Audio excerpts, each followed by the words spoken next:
तो बच्चों आज स्टार्ट करते हैं email social networking and governance services का 5वां पार्ट स्टार्ट करते हैं। तो बच्चों लास्ट हमारा जो वीडियो था वो इंस्टाग्राम तक हो गया था, यहां तक। अब हम स्टार्ट करते हैं इंस्टेंट मैसेजिंग। ये क्या होता है? WhatsApp, Facebook, messenger and Telegram. यहां पे दिया है इंस्टेंट मैसेजिंग मीन्स IM तकनीक एक प्रकार की ऑनलाइन चैट है जो इंटरनेट पर वास्तविक समय में संदेश प्रसारण की सुविधा प्रदान करता है। WhatsApp, Facebook, messenger, Telegram, Skype आदि इंस्टेंट मैसेजिंग के उदाहरण हैं। आधुनिक इंस्टेंट मैसेंजर पर चैट के साथ साथ फाइल शेयर, वॉइस और वीडियो चैट की भी सुविधा प्रदान करता है। यहाँ पे चैट का अर्थ होता है बच्चों की लिख लिख के बात करना, उसको चैटिंग बोला जाता है, चैट बोला जाता है। ठीक है, आगे देखते हैं। इसका उदाहरण पहला दिया है व्हाट्सएप। व्हाट्सएप एक इंस्टेंट मैसेंजर है। इसकी स्थापना 2009 में ब्रायन एक्टन और जॉन कॉम द्वारा की गई थी। वर्तमान में इसका स्वामित्व फेसबुक के पास है। ठीक है, यह उपयोगकर्ताओं को text message, voice message, user location के साथ साथ इमेज, वीडियो और दस्तावेज तथा वॉइस कॉल, वीडियो कॉल की भी सुविधा प्रदान करता है। व्हाट्सएप के माध्यम से सभी मीडिया को भेजने की अधिकतम फाइल साइज 16 MB है। व्हाट्सएप स्टेटस पर अधिकतम 30 सेकंड का वीडियो अपलोड किया जा सकता है तथा दस्तावेजों के लिए अधिकतम फाइल आकार 100 MB है। व्हाट्सएप पर आप ग्रुप बना सकते हैं जिसमें अधिकतम 256 लोग हो सकते हैं। व्हाट्सएप तो सभी लोग यूज करते हैं, इसमें ज्यादा व्याख्या करने की जरूरत नहीं है बच्चों। तो ये जो डिटेल दिया है एकदम सेम वैसे ही है। व्हाट्सएप आप लोग यूज करते ही हो। ये इंस्टेंट मैसेजिंग है, मतलब तुरंत ये मैसेज भेजने का तरीका। नेक्स्ट क्या दिया है इसमें? Facebook messenger. फेसबुक मैसेंजर एक इंस्टेंट मैसेंजर है जिसके माध्यम से उपयोगकर्ता संदेश भेज सकते हैं और फोटो, वीडियो, स्टिकर, ऑडियो और फाइलों का आदान प्रदान कर सकते हैं। साथ ही अन्य उपयोगकर्ताओं के संदेशों पर प्रतिक्रिया कर सकते हैं और वॉइस तथा वीडियो कॉलिंग भी की जा सकती है। अच्छा, ये फेसबुक सब लोग यूज करते हैं, मैं फिर भी दिखा देता हूं कि व्हाट्सएप तो एकदम सब लोग फोन पे यूज करते हैं, फेसबुक भी फोन पे यूज करते हैं, लेकिन फिर भी मैं दिखा देता हूं मैसेंजर कहां पे होता है इसका। आप जैसे ही स्टार्ट करते हो फेसबुक को तो देखो ये जो आइकन है मैसेंजर का है।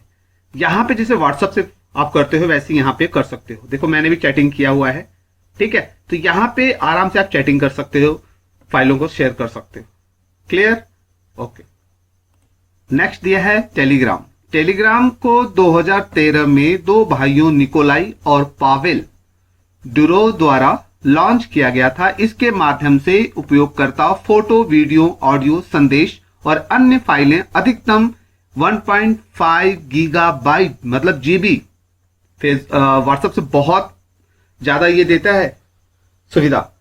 ठीक है, हालांकि पॉपुलर कम है, लोकप्रिय कम है, लेकिन इससे बहुत अच्छा है। देखो वो कहां 16 MB, कहां ये 1.5 GB देता है, तक साझा कर सकते हैं। उपयोगकर्ता ग्रुप में ये दिया है,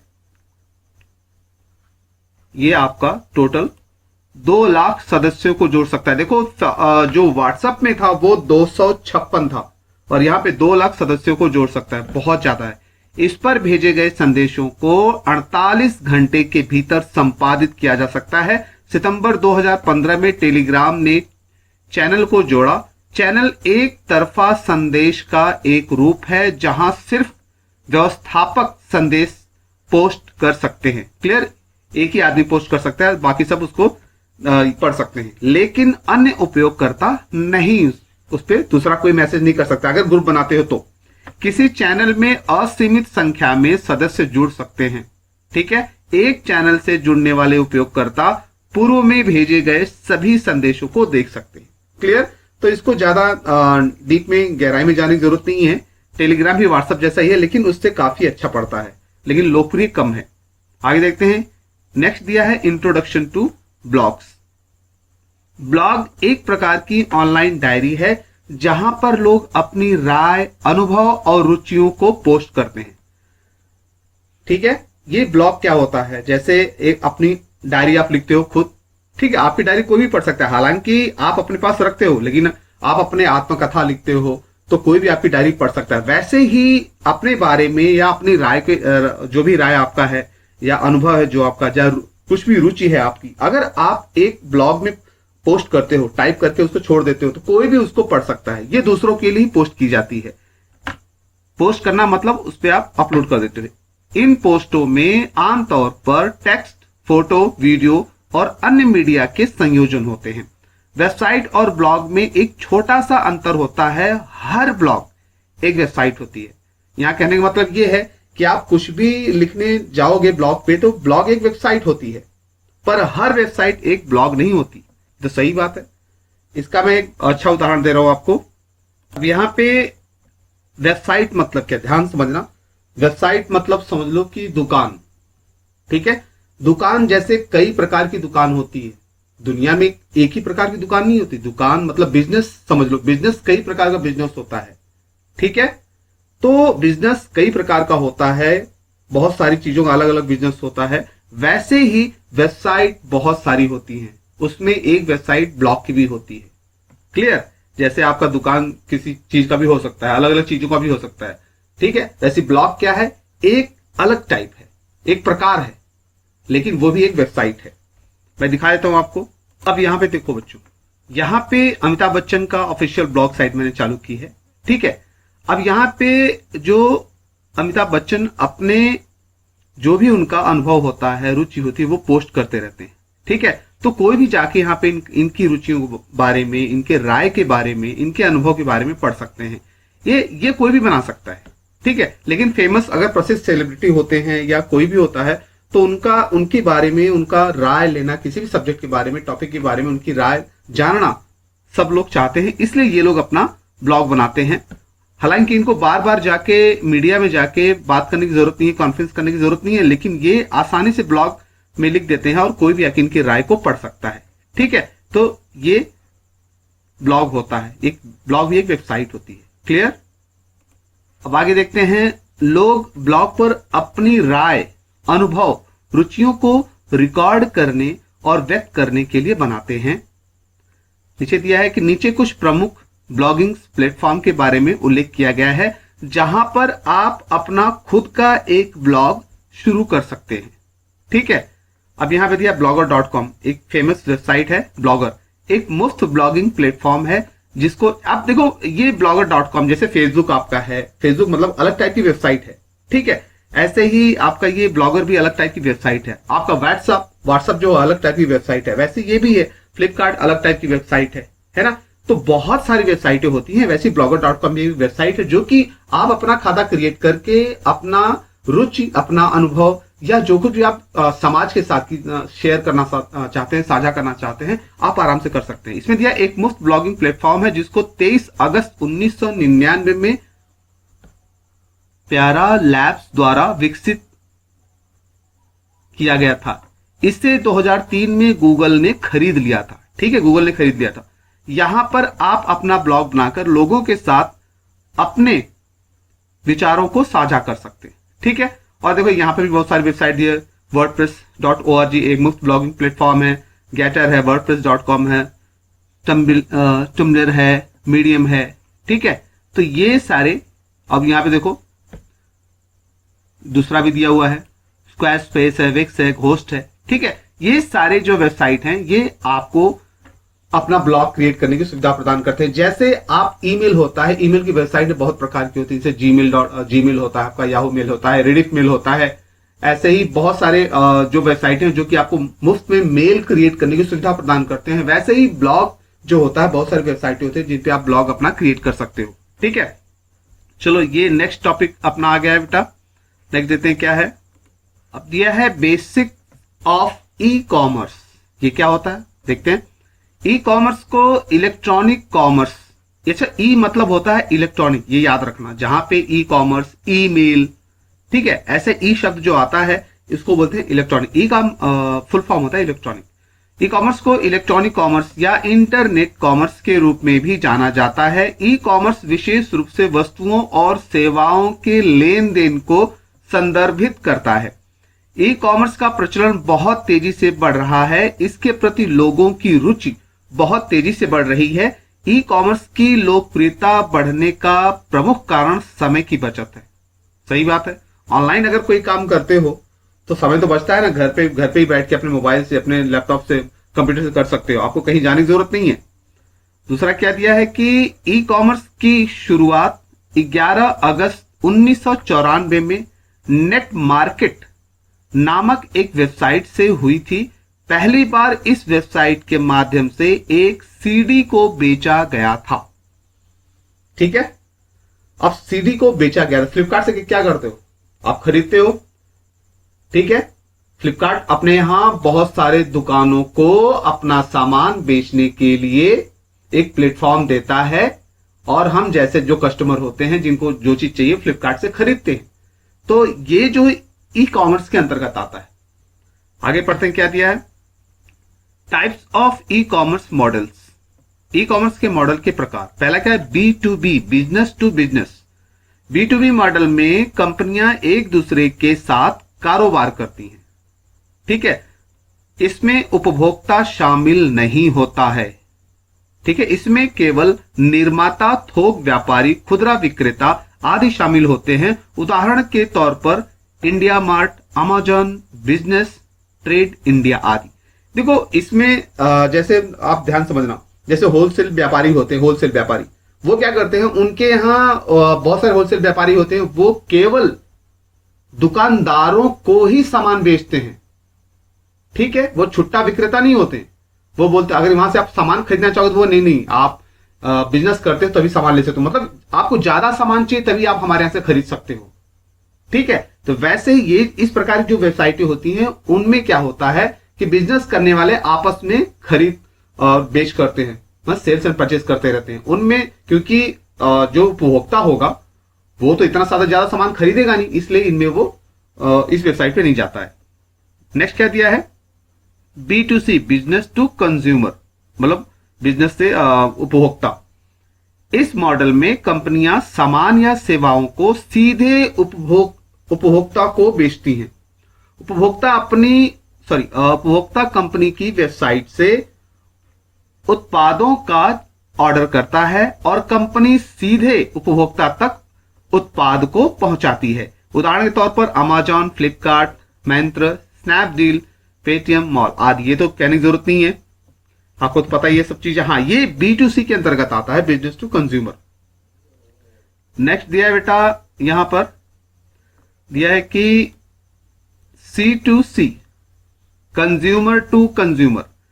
यहां उपभोक्ता एक दूसरे से सीधे खरीद या बिक्री में शामिल होते हैं। उदाहरण के तौर पर OLX, क्विकर आदि इस मॉडल पर आधारित हैं। देखो इसमें क्या होता है, जैसे समझना चीज को, ये वेबसाइट में दिखाता हूं आपको। अब देखो यहां पे मैंने OLX.in टाइप किया है। देखो यहां पे buy, sell and find just about anything, यहां पे दिया है, बहुत सारी चीजें हैं बेटा। यहां पे देखो कार दिया है, अलग अलग कार दिया है, मोबाइल दिया है। देखो समझना, इस पे नॉर्मली क्या होता है कि अगर आपका सेकेंड हैंड सामान है, ठीक है, लेकिन आपको बेचना है, अच्छी कंडीशन में है, आप उसको बेचना चाहते हो, तो OLX पर जाके आप रजिस्ट्रेशन करा सकते हो, कर सकते हो। यहां पे आप अपने सेकंड हैंड सामान को बेच सकते हो। मतलब आपका सेकंड हैंड सामान कौन खरीदेगा, जिसको चाहिए भाई, वो भी OLX को खोजेगा। कोई सेकंड हैंड सामान अच्छा कंडीशन में अगर मिल जाए तो वो ले लेगा। तो ये OLX वेबसाइट पे होता है, कंज्यूमर टू कंज्यूमर। क्लियर, तो ये कंज्यूमर टू कंज्यूमर होता है। ऐसे क्विकर पे भी होता है। नेक्स्ट दिया है क्या, C2B, कंज्यूमर टू बिजनेस। इस मॉडल में उपभोक्ता अपने उत्पादों और सेवाओं को कंपनियों को बेचते हैं। इस मॉडल के लिए सबसे अच्छा उदाहरण जॉब पोर्टल्स है। यहां नौकरी चाहने वाले उपभोक्ता नौकरी का प्रस्ताव प्राप्त करने के लिए अपना रिज्यूम वेबसाइट पर डालते हैं। उदाहरण के तौर पर naukri.com, masterindia.com, times.com आदि, ठीक है। इसमें क्या होता है, जैसे बहुत लोग बोलते हैं कि अभी पढ़ाई पूरी कर ली है, नौकरी नहीं मिल रही है, तो अपना जो रिज्यूम वगैरह होता है आप वो क्या करते हैं, naukri.com में डाल देते, मास्टर इंडिया डाल देते हैं, टाइम्स ऑफ डाल देते हैं। तो वो वेबसाइट क्या करते हैं, अगर जिनको चाहिए वो आराम से उस बंदे को हायर कर लेते हैं, ठीक है, नौकरी मिल जाती है। हाँ, लेकिन इसमें बहुत ज्यादा ये होता है, टाइम लगता है इसमें, ठीक है। तो इस टाइप की जो वेबसाइट होती है, जो कि आप अपने नौकरी चाहिए तो आप naukri.com में जाते हो, रिज्यूम पोस्ट कर देते हो, लेकिन इससे थोड़ा दिक्कत क्या होती है कि आपको जॉब जल्दी मिलता नहीं है, टाइम लगता है थोड़ा। ठीक है, अब ये नेक्स्ट क्या दिया है हमारा, एम कॉमर्स। एम कॉमर्स का फुल फॉर्म है मोबाइल कॉमर्स। ठीक है, एम कॉमर्स जिसका अर्थ मोबाइल कॉमर्स है, वास्तव में एम कॉमर्स ई कॉमर्स का एक भाग है। यह शब्द 1997 में केविन डफी द्वारा दिया गया था। मोबाइल फोन के माध्यम से उत्पादों की खरीद बिक्री को एम कॉमर्स कहते हैं। एकदम सिंपल सा है, साधारण सा, इसमें कोई नई बात है नहीं। मोबाइल से आप लोग भी खरीदते हो बहुत सारे सामान, ये एम कॉमर्स के अंतर्गत आता है। ठीक है, आगे चलते हैं। आगे दिया है नेटिकेट्स। नेटिकेट शब्द नेटिकेट से मिलकर बना है, जिसका अर्थ है इंटरनेट शिष्टाचार है। जिस तरह शिष्टाचार समाज में विनम्र और अच्छे व्यवहार को दर्शाता है, वैसे ही नेटिकेट इंटरनेट पर अच्छे और विनम्र व्यवहार को संदर्भित करता है। नेटिकेट ऑनलाइन संचार के विभिन्न पहलुओं में शामिल है, जैसे email, social media, online chat, मतलब लिख लिख के बात करना नेट पे, ब्लॉगिंग, कमेंट आदि।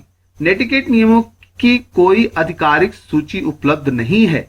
इसका मुख्य उद्देश्य दूसरों को ऑनलाइन सम्मान देना है। अच्छे नेटिकेट नियमों के कुछ प्रमुख उदाहरण नीचे दिए गए हैं। देखो, एक सिंपल सा फंडा है कि जैसे आप बातचीत में किसी को सम्मान देते हो, है ना, सम्मान पूर्वक बातचीत करते हो, एक दायरा होता है, एक आपका स्तर होता है बातचीत करने के लिए, है ना। तो वैसे इंटरनेट पे भी एक शिष्टाचार होता है, उसको नेटिकेट बोलते हैं। अब आगे क्या दिया, भड़काऊ या आपत्तिजनक टिप्पणियों को ऑनलाइन पोस्ट न करें। व्यक्तिगत जानकारी जैसे फोटो वीडियो साझा करने के लिए मजबूर न करें। दूसरों की गोपनीयता का सम्मान करें जो स्वतः प्रकाशित नहीं करना चाहता है। जैसे नॉर्मली फेसबुक पे लोग अपने अपने फोटो डालते रहते हैं, है ना, इसका दुरुपयोग भी बहुत ज्यादा होता है। व्हाट्सएप पे सब लोग डालते रहते हैं, तो यहां पे दिया गया जो नहीं डालना चाहता नहीं डालेगा। तो ये चीज है, अपने मन से वो कर सकते हैं, लेकिन दूसरा कोई मजबूर नहीं कर सकता है। नेक्स्ट क्या दिया है, वेब फोरम या वेबसाइट की टिप्पणियों में अपने विचार व्यक्त करते समय अपशब्दों का प्रयोग न करें। जैसे आपका कोई राय मांगता है किसी भी टॉपिक पे, तो आप उस राय को अच्छे शब्दों में शिष्टाचार के माध्यम से अच्छे से व्यक्त करना पड़ता है। अगर आप शब्दों का प्रयोग करते हो तो वो शिष्टाचार नेटिकेट नहीं कहलाता है। नेक्स्ट क्या दिया है, बड़ी मात्रा में लोगों को अनचाहे ईमेल भेजकर स्पैम ना करें। देखो, यहाँ पे स्पैम का मतलब होता है बेटा, जैसे अपनी कंपनी का प्रचार करने के लिए लोग बहुत से मोबाइल नंबर इकट्ठा करते हैं, है ना, 500-600 लोगों का मोबाइल नंबर इकट्ठा करते हैं और उसी पे बार बार एक ही मैसेज भेजते रहते हैं, तो इसको स्पैम बोला जाता है। अगर ऐसा कोई प्रचार वाला मैसेज आपको आता है, प्रचार वाला मेल आपको बार बार आता है, तो इसको स्पैम बोला जाता है। ऐसा नहीं करना चाहिए। नेक्स्ट दिया है, ऑनलाइन फोरम जैसे सोशल मीडिया या ब्लॉग्स में पोस्ट करते समय या फोटो या वीडियो पर टिप्पणी करते समय विषय से संबंधित टिप्पणी करें। जैसे आप जैसे कोई अपना फोटो डाल दिया तो आप उसे टिप्पणी करते हो, कमेंट करते हो, तो वो टिप्पणी सही होनी चाहिए। ऐसा नहीं कि मतलब आप शब्द का प्रयोग करो फालतू, ऐसा आप कोई शब्द ना लिखो जिससे किसी को परेशानी हो। आक्रामक भाषा या अपशब्द का प्रयोग न करें, है ना, ये तो सिंपल सी बात है, ऐसा नहीं करना चाहिए। नेक्स्ट क्या दिया है, नकारात्मक टिप्पणियों के साथ नकारात्मक टिप्पणियों में जवाब देने से बचें, है ना। हमेशा उत्साहवर्धक होना चाहिए, सकारात्मक टिप्पणी होनी चाहिए। किसी को पढ़ के किसी को दुख या परेशानी या तकलीफ न हो, ऐसे शब्दों का प्रयोग करना चाहिए। ये चीज दिया है। पोस्ट के तथ्यों की जांच के बिना रिपोस्ट न करें। आप अगर लिख लेते हो, उसको पोस्ट करना चाहते हो, आप अपलोड करते हो, उससे पहले पोस्ट करने से पहले एक बार चेक कर लिया करो कहीं गलत तो कुछ नहीं लिखा है। ठीक है, नेक्स्ट देखते हैं, नेक्स्ट पढ़ते हैं बेटा। नेक्स्ट क्या दिया है, overview of e governance services like railway, reservation, passport, E hospitals. देखो, जो ई गवर्नेंस सर्विसेज जो होती है, जैसे रेलवे का रिजर्वेशन आप ऑनलाइन कराते हो, पासपोर्ट आप ऑनलाइन आवेदन करते हो, और हॉस्पिटल के लिए मतलब हॉस्पिटल में आप जाने के लिए आप ये करते हो, ऑनलाइन रजिस्ट्रेशन करवाते हो। ये सारी चीजें होती है ई गवर्नेंस के अंतर्गत आती हैं। अब इसको पढ़ते हैं। ई गवर्नेंस सरकार और नागरिकों के बीच संवाद स्थापित करने का आधुनिक और सरल माध्यम है। इसके माध्यम से नागरिक सरकार के साथ आसानी से जुड़ सकते हैं, और अपनी बात सरकार तक पहुंचा सकते हैं। ई गवर्नेंस सरकारी योजनाओं को पारदर्शिता के साथ लागू करने का माध्यम है। ई गवर्नेंस के माध्यम से नागरिक विभिन्न प्रमाण पत्रों, आवेदनों की स्थिति आदि की जानकारी घर बैठे प्राप्त कर सकते हैं। ठीक है। राष्ट्रीय ई गवर्नेंस योजना, national e governance plan, NEGP, देखो इसमें ई छोटा दिया है, याद रखना, भारत सरकार की एक पहल है जिसके माध्यम से सभी सरकारी सेवाओं को इलेक्ट्रॉनिक मतलब इंटरनेट मीडिया के माध्यम से भारत के नागरिकों को उपलब्ध कराना। ठीक है, ये NEGP के माध्यम से होता है। सरकारी कार्यों के लिए ई गवर्नेंस परियोजनाओं के लिए कुछ उदाहरण, ई मित्र परियोजना राजस्थान में है, CET कॉमन एंट्रेंस टेस्ट जो होता है, ठीक है, ई सेवा परियोजना आंध्र प्रदेश में है, नेशनल पोर्टल ऑफ इंडिया ये भी है, आधार के लिए जो ऑनलाइन, देखो आधार का जो बनाते ये भी इसी के अंतर्गत आता है, filing and payment of taxes online, जो आयकर अदा करते हैं ऑनलाइन पेमेंट करते हैं, डिजिटल लैंड मैनेजमेंट सिस्टम आदि। ठीक है, तो ये और सबसे अच्छा उदाहरण आपको आधार, जो आधार कार्ड बनवाते हैं, है ना, तो ये सब उदाहरण दिया है। नेक्स्ट आगे चलते हैं। ई गवर्नेंस को 4 प्रमुख प्रकारों में विभाजित किया गया है। पहला दिया है गवर्नमेंट टू सिटीजन मतलब G2C। इसके माध्यम से नागरिक सरकार के साथ सीधे जुड़ सकते हैं और अपनी बात सरकार तक पहुंचा सकते हैं। सरकार द्वारा दी जाने वाली विभिन्न सार्वजनिक सेवाओं तक आसानी से पहुंच प्राप्त कर सकते हैं। देखो सीधी सी बात है, नागरिकों के लिए जो वेबसाइटें सरकार बनाती है, इंटरनेट पे आप जाके चेक कर सकते हो कि सरकार ने सिटीजन के लिए, नागरिकों के लिए क्या क्या सुविधाएं दी है। अब नागरिकों में अलग अलग संरक्षण दिया गया है, कैटेगरी बताया गया है, उसी आधार पे हम वेबसाइट जाके चेक कर सकते हैं, आप लोग देखते भी हो। नेक्स्ट दिया है गवर्नमेंट टू गवर्नमेंट G2G। यहां सूचना का आदान प्रदान सरकार के भीतर किया जाता है, जैसे केंद्र सरकार तथा राज्य सरकार के बीच या सरकार की विभिन्न शाखाओं के बीच आपस में बातचीत करते हैं वो वेबसाइट के माध्यम से। क्लियर। नेक्स्ट क्या दिया है, गवर्नमेंट फॉर बिजनेस G2B, जहां व्यवसायों के लिए दी जाने वाली सरकार की सेवाओं के संबंध में सरकार के साथ बातचीत। ठीक है, ऐसी वेबसाइटें जहां पे सरकार क्या करती है, बिजनेस करने वालों के लिए कुछ छूट देती है, कुछ नियम कानून बनाती है, तो ये बिजनेस वाले जाके वेबसाइट पे चेक कर सकते हैं कि सरकार ने क्या क्या हमारे लिए छूट दी है या क्या नियम कानून क्या क्या बनाया है, तो वो सब हम चेक कर सकते हैं। नेक्स्ट क्या दिया है, गवर्नमेंट टू एम्प्लॉय G2E, जहां सरकार और उसके कर्मचारियों के बीच त्वरित तरीके से सूचनाओं का आदान प्रदान होता है। ठीक है, ये भी इसी प्रकार की वेबसाइट है जहां सरकार और कर्मचारियों के बीच, जैसे सरकार और कर्मचारियों के बीच, याद रखना है इसमें नागरिक नहीं है, कर्मचारी क्या करते हैं, अगर कोई काम हुआ है कि नहीं हुआ है, क्या हुआ है, क्या स्टेटस है, जो कंप्लेन कर्मचारी के पास होता है नागरिकों का, वो पूरा हुआ है कि नहीं हुआ, तो वो सब कुछ सूचना सरकार को देते रहते हैं, स्टेटस क्या बताते रहते हैं। ठीक है, सरकार पूछती रहती है, तो ये सब गवर्नमेंट टू एम्प्लॉय की वेबसाइट के अंतर्गत आता है। नेक्स्ट क्या दिया बेटा कि e governance service in railway reservation, railway आरक्षण में ई गवर्नेंस सेवा क्या होता है। देखो यहां पे दिया है IRTC की शुरुआत 27 सितंबर 1999 को हुई थी। यह 3 अगस्त 2002 को पूरी तरह से परिचालन में आया। IRCTC ने भारतीय रेलवे के विकास में महत्वपूर्ण भूमिका निभाई है। IRCTC पर ई टिकटिंग मतलब इलेक्ट्रॉनिक टिकटिंग सेवा शुरू होने पर पहले दिन पूरे देश में केवल 27 टिकट बुक किए गए थे। IRCTC के माध्यम से भारतीय रेलवे के ई टिकट बुक करने के लिए www.irctc.co.in या IRCTC ऐप मतलब मोबाइल जो ऐप लोड करते हैं के जरिए मोबाइल फोन से बुक किया जा सकता है। IRCTC की वेबसाइट या ऐप पर 1 महीने में अधिकतम 6 टिकट और आधार सत्यापित यात्रियों द्वारा 12 टिकट बुक किए जा सकते हैं। ठीक है, IRCTC पर ऑनलाइन भुगतान करने के कई तरीके उपलब्ध हैं, जैसे क्रेडिट डेबिट कार्ड के द्वारा, ई वॉलेट के द्वारा, नेट बैंकिंग के द्वारा आप ऑनलाइन टिकट बुक करते हो ना, उसी के बारे में है ये।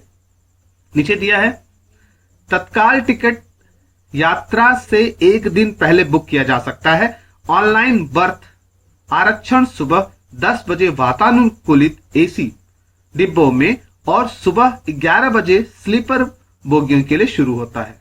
क्लियर? 1 नवंबर 2014 से रेल मंत्रालय द्वारा अनारक्षित टिकट की ऑनलाइन बुकिंग हेतु UTS unreserved ticketing system app launch किया गया था। उसको आप मोबाइल पे लोड कर सकते हो। इसके द्वारा जनरल टिकट, सीजन टिकट और प्लेटफॉर्म टिकट की बुकिंग की जा सकती है। क्लियर? ये भी ऐप मिलता है मोबाइल पे। आगे चलते हैं। नेक्स्ट दिया है पासपोर्ट। पासपोर्ट उन लोगों के लिए एक आवश्यक यात्रा दस्तावेज है जो शिक्षा, पर्यटन, तीर्थ यात्रा, चिकित्सा, उपस्थिति, व्यावसायिक उद्देश्यों और पारिवारिक यात्राओं के लिए विदेश यात्रा करना चाहते हैं। क्लियर? ये भी ऑनलाइन आप आवेदन कर सकते हो। इसमें क्या दिया है कि विदेश मंत्रालय MEA देश भर में 36 पासपोर्ट कार्यालयों, 424 पोस्ट ऑफिस, पासपोर्ट सेवा केंद्र POP SKS और विदेश में 190 भारतीय मिशन नेटवर्क के माध्यम से भारतीय नागरिकों को पासपोर्ट जारी करने के लिए सेवा उपलब्ध कराते हैं। पासपोर्ट का आवेदन ऑनलाइन विदेश मंत्रालय की ऑफिशियल वेबसाइट, देखो यहां पे दिया है, ठीक है, ये ऑनलाइन वेबसाइट का एड्रेस है, ठीक है, लिंक है, से किया जा सकता है। ठीक है, ये उसका मेन बताया गया है। आप यहां पे ये टाइप करके जा सकते हो वेबसाइट पे। ठीक है, नेक्स्ट दिया है E-हॉस्पिटल मतलब ORS ऑनलाइन पंजीकरण प्रणाली। ORS एक ऑनलाइन पोर्टल है जिसकी शुरुआत हुई थी ORS पोर्टल के माध्यम से नागरिक भारत के विभिन्न राज्यों और केंद्र के अस्पतालों में ऑनलाइन आवेदन कर सकते हैं। इस सेवा के माध्यम से OPD बुकिंग, प्रयोगशाला रिपोर्ट और किसी भी सरकारी अस्पताल में रक्त की उपलब्धता की जानकारी ऑनलाइन प्राप्त कर सकते हैं, है ना। जैसे डॉक्टर पास जाते हो, आप लाइन लगाते हो कि नहीं, है ना, तो वैसे ही यहां से ऑनलाइन आप जैसे काम कर सकते हो, आवेदन कर सकते हो हॉस्पिटल के लिए, सरकारी हॉस्पिटल के लिए। नेक्स्ट दिया है कि ऑनलाइन आवेदन प्राप्त करने की प्रक्रिया निम्न प्रकार है।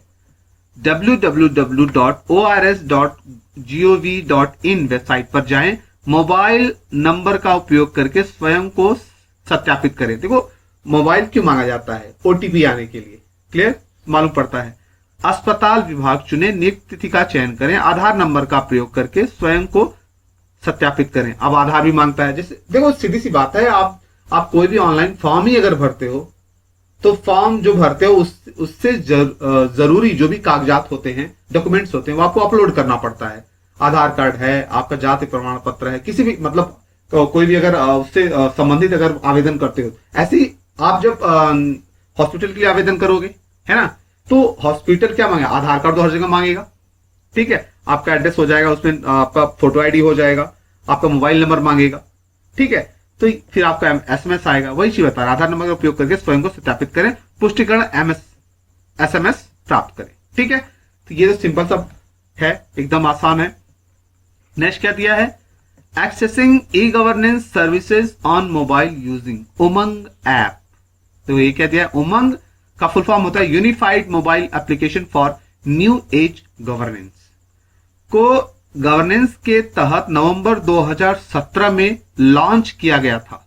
ठीक है, इसे लॉन्च किया मतलब स्टार्ट किया गया था।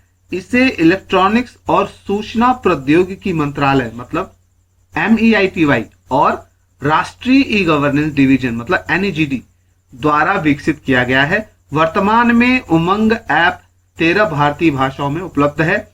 उमंग ऐप एक एकीकृत एप्लीकेशन है जिसका उपयोग कई ई गवर्नेंस सेवाओं जैसे कि आयकर दाखिल करने के लिए, आयकर मतलब जो टैक्स देते हैं, आधार कार्ड के लिए, भविष्य निधि के लिए, गैस सिलेंडर की बुकिंग, पासपोर्ट सेवा आदि के लिए उपयोग किया जा सकता है। उमंग सेवा मोबाइल, वेब, IVR और SMS जैसे कई चैनलों पर उपलब्ध कराई गई है, जिसे smartphone feature phone, tablet, desktop के माध्यम से एक्सेस किया जा सकता है। किसी भी कंप्यूटर से या फोन से आप अपलोड करके यूज कर सकते हो एंड्रॉइड वाले से। वर्तमान में उमंग ऐप 623 सेवाएं, 116 विभाग, 23 राज्य को जोड़ा गया है। क्लियर। अब यहां पे दिया है डिजिटल लॉकर। ये क्या चीज है, इसको देख लेते हैं। डिजिटल लॉकर एक ऑनलाइन सेवा है जिसे फरवरी 2015 में लॉन्च किया गया था, जो इलेक्ट्रॉनिक्स और आईटी मंत्रालय भारत सरकार द्वारा विकसित की गई है। इसको भारत सरकार की डिजिटल इंडिया पहल के तहत विकसित किया गया है। डिजिटल लॉकर एक सुरक्षित क्लाउड स्टोरेज है जहां प्रत्येक भारतीय नागरिक अपने प्रमाण पत्रों को डिजिटल दस्तावेज के रूप में संग्रहित कर सकता है, जैसे ड्राइविंग लाइसेंस, वाहन पंजीकरण, शैक्षणिक प्रमाण। देखो यहां पे दिया जैसे ड्राइविंग लाइसेंस आप उसमें मोबाइल में स्कैन करके डिजिटल लॉकर में डाल देते हो, वैसे ही आपका ये पंजीकरण जो होता है या आपका मार्कशीट वगैरह होती है, सब कुछ। देखो इसका मतलब क्या है, पहले इसे पढ़ लेता हूं फिर आपको बताता हूं। जैसे ड्राइविंग लाइसेंस, पंजीकरण, शैक्षणिक प्रमाण आदि, यह स्कैन की गई प्रतियों को अपलोड करने के लिए प्रत्येक खाते में 1 GB भंडारण प्रदान भी करता है। व्यक्तिगत फाइल का आकार 10 MB से अधिक नहीं होना चाहिए। फाइल प्रकार जो अपलोड किए जाते हैं वो PDF, JPG और PNG में होना चाहिए। आगे दिया डिजिटल लॉकर का उपयोग करने के लिए उपयोगकर्ताओं के पास आधार कार्ड होना आवश्यक है। साइन अप के लिए आधार नंबर और आधार से जुड़े मोबाइल नंबर पर भेजा गया OTP पासवर्ड डालना होगा। बाद के लॉगिन के लिए उपयोगकर्ता अपना पासवर्ड सेट कर सकता है। देखो ये क्या होता है डिजिटल लॉकर, बस ध्यान समझना। आपको अगर इंटरव्यू के लिए कहीं जाना है तो आप क्या करते हो, अगर आपको दिल्ली, मुंबई या विदेश कहीं भी जाना है तो आप क्या करते हो, ओरिजिनल डॉक्यूमेंट आप अपने साथ लेके जाते हो, है ना। जेरोक्स लेके जाओगे तो नहीं मान्य होता है, आपको ओरिजिनल डॉक्यूमेंट लेके साथ में जाना पड़ता है, वहां पे दिखाना पड़ता है जहां पे आप इंटरव्यू देते हो, ठीक है। लेकिन इस प्रक्रिया में क्या होता है, बहुत बच्चों का या बहुत अपने बंदों का वो गुम हो जाता है। कभी कभी क्या होता है कि आप साथ में लेके जा रहे हो, आप अपना फाइल ही भूल जाते हो, ट्रेन में भूल जाते हो, प्लेन में भूल जाते हो, कहीं भी कई बार गुम हो जाता है।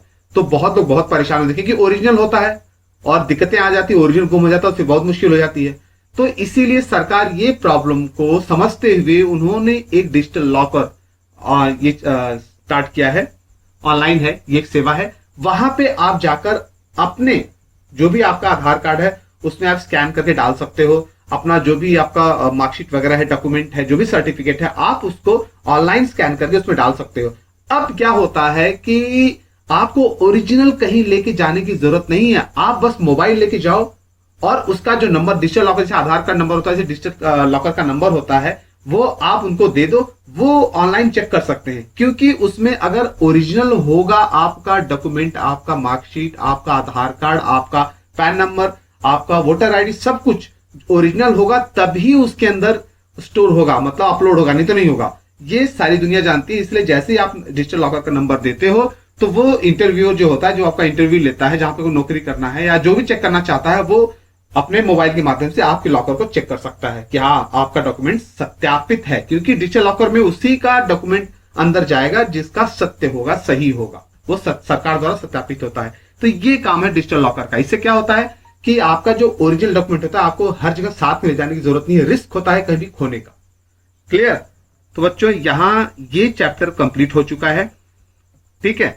अभी आगे जो क्वेश्चन बैंक आपको मिलते रहेंगे, अभी कल ही मैंने अपलोड किया है, फिर मैं कल अपलोड करूंगा। डेली आपको 25-30 क्वेश्चन जो इंपॉर्टेंट होते हैं SSC के, वो उसका डिस्क्रिप्शन सहित, मतलब एक्सप्लेनेशन सहित वो आपको मिलते रहेंगे, तो आप देखते रहना, ठीक है। चलो, कभी भी वीडियो एक ही बार देख के नहीं छोड़ना चाहिए, आपको एटलीस्ट 2 बार देखना चाहिए। इससे क्या होता है कि हिंदी मीडियम से जब हम एग्जाम देते हैं तो उसके शब्द बड़े कठिन होते हैं, समझ में नहीं आते, क्योंकि हम शुद्ध हिंदी बोलते नहीं है। शुद्ध हिंदी पढ़ते जरूर हैं, लेकिन जब वैसे ही क्वेश्चन आता है तो समझ नहीं आता है। इसीलिए जो मैंने आपको नोट्स उपलब्ध कराए हैं उसी के आधार पे मैंने बनाया है वीडियो, उसको ध्यान से 2 बार कम से कम देखा करो आप, तो आपको क्लियर हो जाएगा, ठीक है। और आपको ये सारे क्वेश्चन और क्वेश्चन के जो व्याख्या है वो मिलते रहेंगे हमेशा।